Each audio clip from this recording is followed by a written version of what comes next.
Jail में जब उसको अरेस्ट किया तो उस वक्त जवान था, अब मैं बूढ़ा हो गया। कितना बड़ा डिफरेंस है। 19 साल से चिल्ला रहा था कि हम बेगुनाह है बेगुनाह है। हमने जो एविडेंस दिए थे, जो ट्रायल कोर्ट ने नहीं माना था, वन साइड जजमेंट दिया था, उसको हाई कोर्ट ने मान लिया।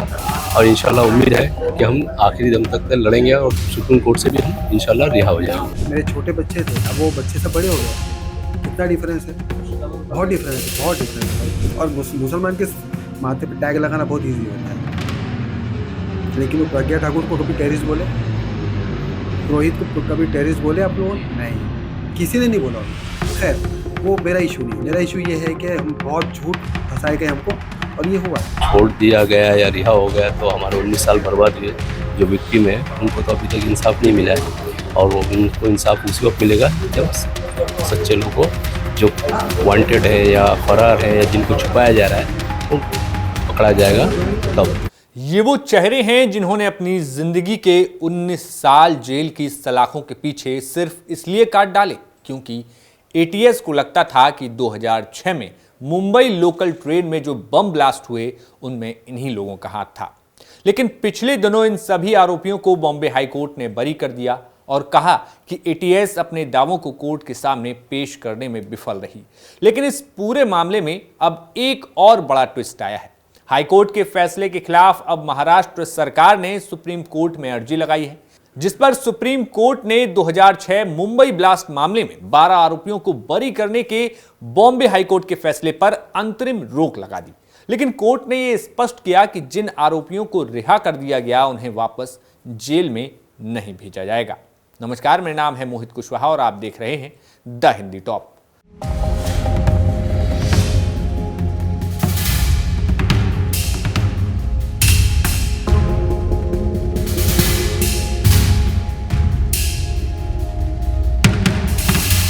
बड़ी बात कि अब बरी किए गए इन आरोपियों की जब आप बात सुनेंगे तो आप भी हैरान रह जाएंगे।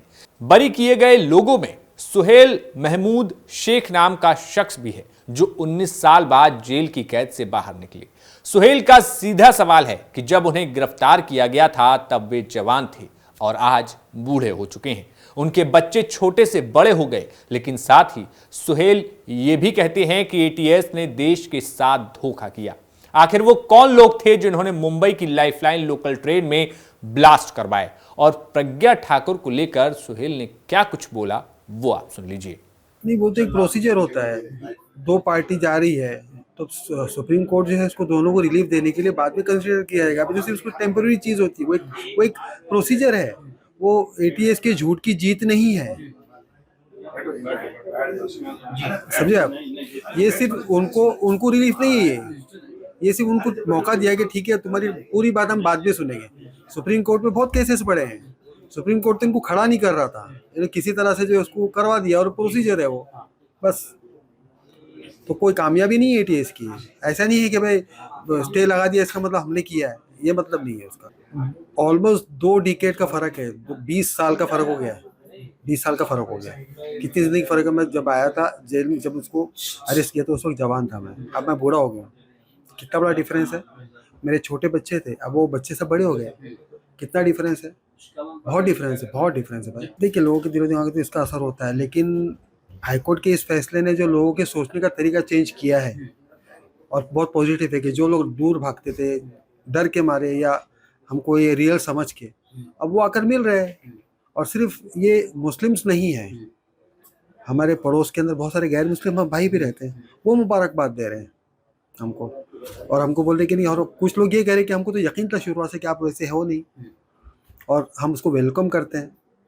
लेकिन यहाँ पर असल बात क्या है कि जो मरे ब्लास्ट में, जो जख्मी हुए, उनके साथ तो धोखा हुआ ना, एटीएस ने उनके साथ धोखा किए, और पूरे मुल्क, पूरे देश के साथ में धोखा है ये, और सब ने इस चीज़ को महसूस करना चाहिए। और एटीएस के ऊपर इस चीज़ का सुप्रीम कोर्ट लेगा आज निकल, इसको फैसले के ऊपर कुछ ना कुछ लेगा। लेकिन आवाम के अंदर ये चीज़ जाना चाहिए कि झूठे लोगों को क्यों फंसाते हो भाई। हाँ, ऑफकोर्स उसको हम नहीं है तो जो ओरिजिनल है वो तो पकड़े नहीं गए, तो वो कहाँ है? ये वो विक्टिम्स, उनके विक्टिम्स की जो फैमिलीज है, यहाँ के हमारे जो हुकूमत है, ये उनका काम है कि वो एटीएस के कान पकड़े, तुमने क्या किया है, कहाँ है वो रियल, ये तो झूठ है। नहीं, क्योंकि जो बाहर देखिए जो हुकूमत है, वो जो मूड जो बना है पूरा, सैफ्रोनाइजेशन का जो मूड चल रहा है, तो वो ये तो एक पॉलिटिकल मैटर है। रहा सवाल धार्मिक का, तो जो धार्मिक वो जानते हैं, एटीएस ने यही काम की, एटीएस ने यही काम की, और ये उनके दूसरे केस में भी दिखा गया, मालिक और ब्लास्ट के अंदर उन्होंने वही किया। उन्होंने ये उनका ये नेचर है, लगता है मुझको, कि वो उठाओ, इजी टारगेट, मुस्लिम इजी टारगेट, उठाओ और डाल दो।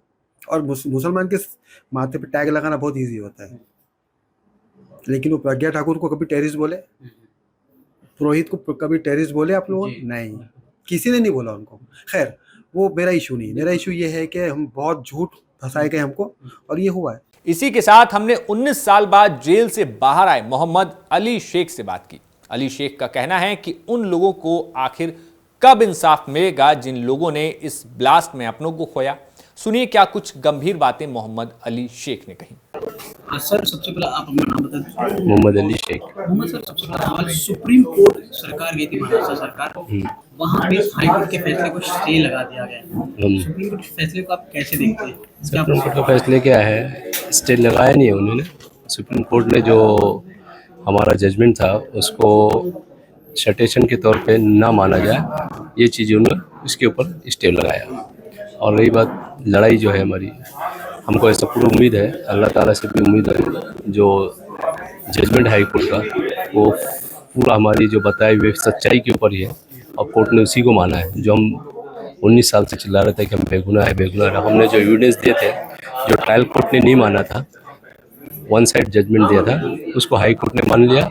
और इंशाल्लाह उम्मीद है कि हम आखिरी दम तक लड़ेंगे और सुप्रीम कोर्ट से भी हम इंशाल्लाह रिहा हो जाएंगे। आगे की लड़ाई कैसे रही है? क्या कहीं ना कहीं परिश्रम रहेगा आगे भी? नहीं, बस हम तैयार है, हमारे वकील एडवोकेट तैयार है, हम भी अपने प्रिपेयर्ड हैं, कोई टेंशन की बात नहीं है। इंशाल्लाह जैसी लड़ाई थी वैसी लड़ेगी, जैसे हाई कोर्ट में हमने लड़े वैसी लड़ा। उम्मीद है पूरा 100%, क्योंकि सच है, उसको तो आँच है नहीं। आपको उम्मीद है कि सुप्रीम कोर्ट का फैसला इसी तरह स्टे लगाएंगे कि हाई कोर्ट के ऑर्डर पे? आपको उम्मीद है इस तरह का फैसला आएगा? नहीं, स्टे तो लगाने का नहीं हो, तो खाली जजमेंट पे लगाया ना, स्टे नहीं हाँ है, बिल्कुल, जजमेंट पे लगाएंगे। जजमेंट पे लगा, वो जजमेंट यानी यूज नहीं होगा कहीं, बस ये है। और यूज नहीं करवाएंगे बस और कोई स्टे नहीं है कोई। लेकिन आपको लगता है महाराष्ट्र सरकार सुप्रीम कोर्ट जाना सही फैसला था?